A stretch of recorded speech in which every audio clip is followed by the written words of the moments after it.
Good morning, Year 3. Welcome to our reading session. I hope you've had an enjoyable and relaxing weekend and you're refreshed, ready for another week's learning. The ally today is to explore the meaning of words in a character description. Last week we finished on Friday with having to write a character description of a superhero. This week we will follow a similar pattern. So this coming Friday you will be writing a character description of a superhero's arch enemy or nemesis. That will be the focus. So we're going to pick up all these new skills about character descriptions, use all the old skills and knowledge and understanding as well, and write one last character description. So let's begin our lesson. So to begin with, make sure that you're prepared for the lesson. You need your pencil or pen and paper. Use the pause button when you need to. Let's start with a recap. Number 1, expanded noun phrases are used in character descriptions. What punctuation mark is used to list more than one adjective? Choose one. Number 1, comma. Number 2, inverted commas. Or number 3, full stop. Just write down the number. Number 2, Super Mac's cape floated in the wind is an example of number 1, a question. Number 2, a contraction. Or number 3, a possessive apostrophe. Number 3, in a character description, adverbs are used frequently. Choose an adverb from the list below. Number 1, rapidly. Number 2, brave. Number 3, heroic. Number 4, evil. Moving on to number 4 now. Fronted adverbial phrases are often used in character descriptions. What is their purpose? Choose one. Number 1, it describes a noun. Number 2, it adds detail or further information to the verb. Number 3, it shows somebody is speaking. Or number 4, it asks a question. We can ignore the one below because that's just a repeat of number 4. So I'll give you 5 seconds if you're still thinking about which answer to select. 1, 2, 3, 4, 5. Let's mark your features of character descriptions. Number 1 should be a comma. Number 1 should be a comma. Number 2, Super Mac's cape floated in the wind is an example of number 3, a possessive apostrophe. Can you see the apostrophe between the letter C and S in the word Max? That shows possession. Who owns the cape? Super Mac does. Number 3, in a character description, adverbs are used frequently. It's number 1, rapidly. And number 4, fronted adverbial phrases are often used in character descriptions. It's number 2. It adds detail or further information to the verb. So let's start our lesson. So by the end of the week, you will write a character description based on your very own villain. Last week it was your very own superhero. This week it's your very own villain. They will be an evil, dastardly villain who will try their very best to cause mayhem and destruction. What will their wicked superpowers be? Who will they try to defeat? Will they be victorious over their superhero rival? What does a character description look like? Well, you have a pretty good idea after spending 4 days last week at analysing different character aspects of Spider-Man and Wonder Woman. What are the key features of a character description? Remember when you were writing your story, you would have been checking off certain things on the key feature list. Can you remember those key features? And we will look at those again shortly. And lastly, can I magpie any successful elements to inform my own writing? Hopefully, you were able to magpie some of the elements from the work that we did last week and incorporate it into your own writing. I look forward to reading it. So when I open your emails later, hopefully I'll have some wonderful stories to read. Right, key features of a character description. So like the poetic devices, you need to remember this list. If you can't remember it, then you need to have it in front of you when you are analysing a piece of information or character description or even a text. And you can have it in front of you when you're writing. So adjectives, expanded noun phrases in particular are important. Fronted adverbial phrases, remember they can add information to what you've already written or are about to write. Adverbs, we saw the word rapidly, quickly, slowly, cautiously, suddenly. They are very useful adverbs to have in your stories. Apostrophe of possession, who owns that article or that object or thing? Use an apostrophe to show who the owner is.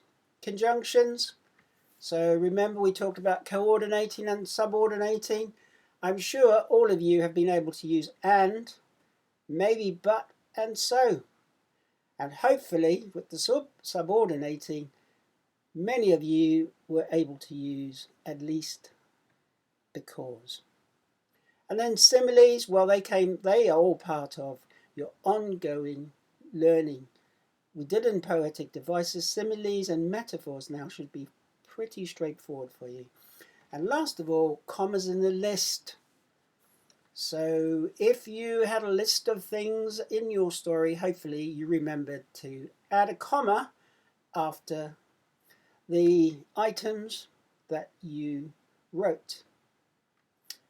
So this list is crucial if you're going to do well in your reading comprehension and in your writing. Okay, let's have a read of the Green Goblin.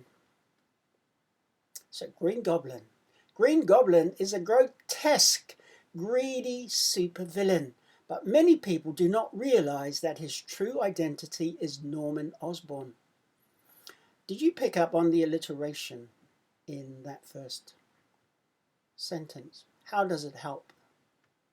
Does it make a difference if they add alliteration in? So Green Goblin is a grotesque, greedy supervillain.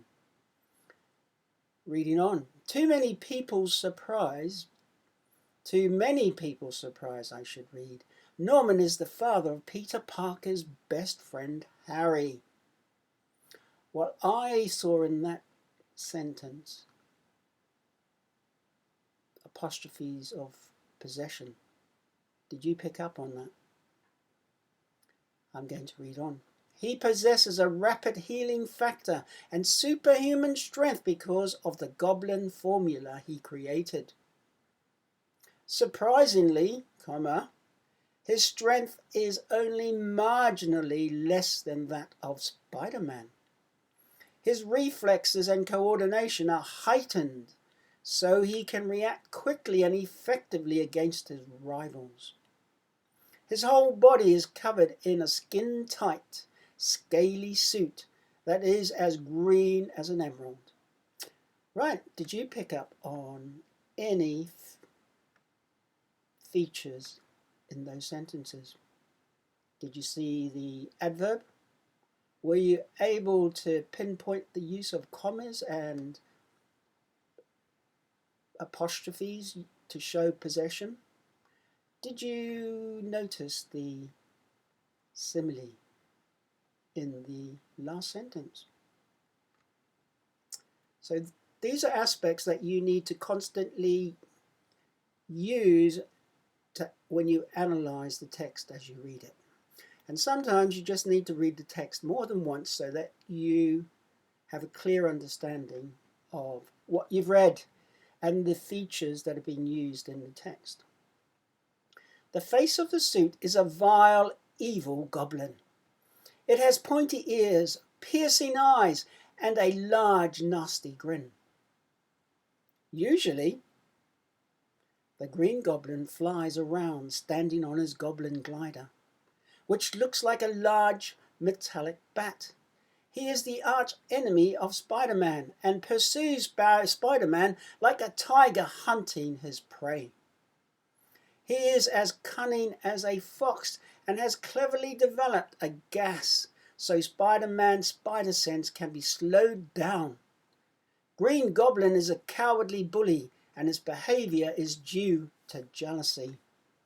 After reading that paragraph, did you pick up any adverbs, commas used in the list? Did you pick up on the similes? Alliteration. Remember, you need to think about these things. Did you notice any adjectives being used? Did you see any noun phrases? So constantly think about the techniques that the author is using in their writing, because it helps to engage the reader and it helps to put a picture in the reader's mind of what is happening. So let's move on and look at the word of the day. So we had in the text, Green Goblin is a grotesque, greedy supervillain. A synonym for grotesque is malformed, deformed, misshapen. Deformed is not a very kind word. It could mean to be ugly, not normal form. So malformed, deformed, misshapen. Antonyms, so the opposite to grotesque is attractive, beautiful, aesthetic. So remember, these are wow words, and wow words are very important for up-leveling your writing. Now they can be synonyms or antonyms. They're very, very important. As you get older, you need to use more sophisticated phrases when you're writing, and you need to begin to up-level the vocabulary that you use in your writing. If we put grotesque in another sentence, we could read it as, the Halloween mask was grotesque, which essentially means the Halloween mask was very ugly. So let's move on to word meaning. If you come across a word that you're not familiar with, or you have no idea, or very, very unsure about it, read the word aloud. How does it sound? Do you recognize it in any other form? So read the word in the context of the sentence. When you read it in the sentence, are you able to understand what it means? Right, so the next step would be, can you work out the word class? Is it a noun? Is it an adjective? Is it an adverb? Those types of things are important. Could you replace the word with a synonym? Well, if you had the word grotesque, after looking at the synonyms that were given, can you remember a synonym for grotesque? Now, what is the root word? Now, root words you should be familiar with, and we will discuss it more when we get to your spelling later on. So, for instance, what is the root word for forgotten? Yes, you're right. The root word is forgot. So the root word for forgotten is forgot. That's where all we've done to forgotten is added a suffix. So another possibility could be, what is the root word for meaning? The root word for meaning is mean, and so on. So we will spend more time, or really focus a bit on root words later in this lesson and during the week. And finally, if you don't understand the word, use Google or check in the dictionary. Your strategies for this week will continue the same as last week. So you know this list by now. Read the question at least twice. Remember the WW. Who, what, where. Who's the character? What are they doing? Where are they going? Those sorts of things. You can ask those questions to yourself just to remind you about what's happening in the story. Okay, so make sure you're on the right page or section if you're searching for specific information, which means you can use your skimming and scanning skills. And sometimes questions involve reading around the information. So find the keyword that you're looking for and look at the information before it and after it, because you may need to use it in a question that you've been given. Finally, write down your answer, but make sure you check that your answer actually does make sense. So let's get on to the reading comprehension. So you can do these in your own time. You can use the pause button if you need to. So look at the sentence. He possesses a rapid healing factor and superhuman strength because of the goblin formula he created. Which word could be used to replace possesses in the sentence above? So is it traps, owns, likes or takes? On the right hand side, I've highlighted some key words in the question. So word is key because you're searching for a particular word. Replace means you need to find another word like a synonym, essentially, for possesses. So think about maintaining that idea of looking for key words or phrases in questions. Right, let's move on to the next question, which are warm-up questions. What does the word reflexes mean in the text?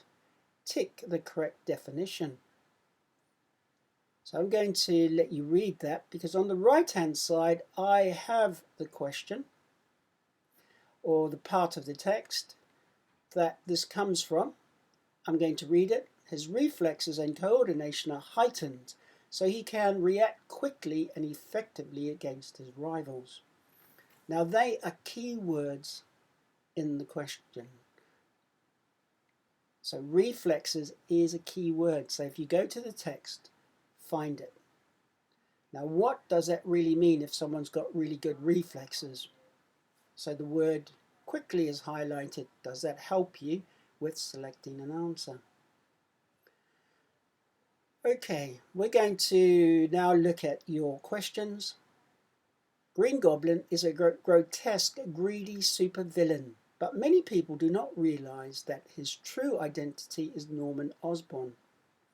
Take the word that is a synonym for greedy. Number 2, what does the word rapid mean in the text? Apologies if you can hear my wife. Tick the correct definition. So you can read that, and then if you tick the correct definition. Number 3, his whole body is covered in a skin-tight, scaly suit that is as green as an emerald. Which word would replace covered in the sentence above, or below I should say. Right, so choose a word from below. Now in that text you can see there's lots of different devices being used there. I noticed alliteration to start with and of course a simile. Did you pick up on those?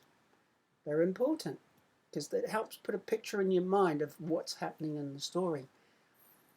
Number 4, which word could the writer have used to replace enemy? And the last question, in the final sentence, which word tells you that the Green Goblin tries to intimidate and harm people? So those are your questions for today. And we've not had, I'm going to carry on. You can press the pause button. Okay, we're going to have spelling. test on Friday. And one thing that we haven't done in year 3 yet is focus on suffixes with these endings. So we've got spellings adding suffixes beginning with vowels, ing, en, er, ed, to words of more than one syllable. Now, what is a syllable? Do you know what a syllable is? If you have the word spelling and you clapped it, spelling, it's got 2 sounds to it, so it's got 2 syllables. If you have suffixes, suffixes has 3 syllables. So this involves words with 2 or more syllables. So the rule here is different if the word only has 1 syllable. So let's have a look at the spelling rule. If you're not aware of it, we'll look at it now. First of all, we've got a root word, forget. Forget is the root word or base word for forgetting. So we have to know where words come from. And as you read, if you're struggling to understand the word, you might see a smaller word or the root word in it. And that could help you, A, with the spelling of that word, as well as the understanding of the word. So forget is the root word. And if we add ing to forget, we end up with a double T at the end with ing. Now, why do we do that? Okay, first of all, the word forget has 1 vowel at the end, and that's the letter E. E is a vowel. If you remember, A, E, I, O, U, they are vowels in the alphabet. Now, any other letter that's not a vowel in the alphabet is a consonant. So the letter T is not a vowel, so therefore it's a consonant. And the third rule about this spelling rule is stressed. Okay, what does that mean? If I say the word forget, you can hear that I'm stressing get. So therefore, because I stress the second syllable, get, you add a double T and put ing. Let's have a look at another example. I have, as a second example, the word begin. Begin is the root word for beginning. Right, if we clap the word begin and find out how many sounds there are, begin, it has 2 syllables. Right, it's the first syllable is B, and that is stressed. You can hear I say B. And then in the second syllable, gin, begin. So the second syllable is stressed as well. You can hear it, it sounds hard. So because the second syllable is stressed, we can add a double N and put ing. Now, that may not make sense. Some people just remember what these words look like, and that is their spelling strategy. But we do need to understand rules. So let's have a look at an example where you would not double the consonant. Okay, because above we doubled the T in forget before adding ing, and we doubled the N in begin before adding ing, because we followed the rule 1 vowel, 1 consonant and stressed. Well, if we have the word enter, it has 2 syllables, ent and So ent, Now is not stressed. So because it's not stressed, because when I say enter, I don't say enter, it has to be ent. That's how it's pronounced properly when we break it into syllables. So therefore, it becomes entering. We do not double the R or consonant. We just put ing because the second syllable is not stressed. So practice these 6 spelling words for the week.